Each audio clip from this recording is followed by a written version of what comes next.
point of having your own TV show?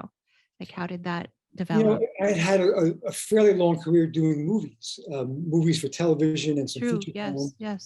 And I did a lot of movies for CBS. And they actually came up to, they approached me with this idea because there was this real life woman who claimed to be able to come to your house and get rid of your ghosts. And Fascinating. a couple of CBS executives had her do this for them.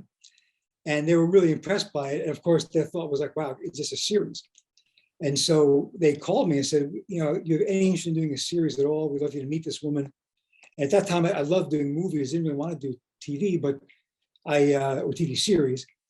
But I did meet with her, and I was so taken with her because she was just not what I expected at all. She was just this kind of, you know, salt of the earth, Midwestern, unpretentious woman. Yeah. Who just wasn't that impressed with herself, and I just saw an opportunity maybe to do a show that had elements of horror, which I love, and character-driven drama.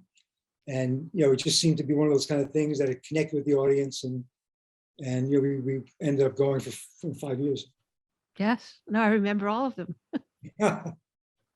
So, interestingly enough, little side note, I don't know if you've noticed this, but there's a plethora of like ghost stories coming out now, like ghost TV, there's like ghost movies, there's ghost TikTok. So anyway, I think it's interesting. It has something to do with potentially what we've just been through.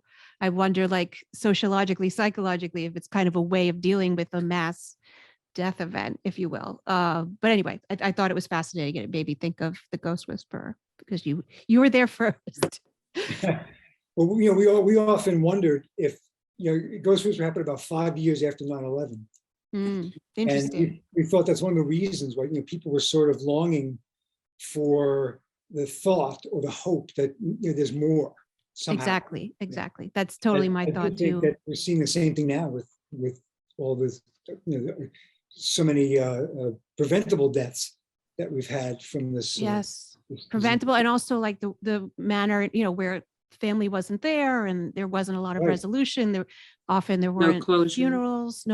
So maybe that belief, it's very interesting. I kind of have been watching it develop as a pattern and just find it fascinating.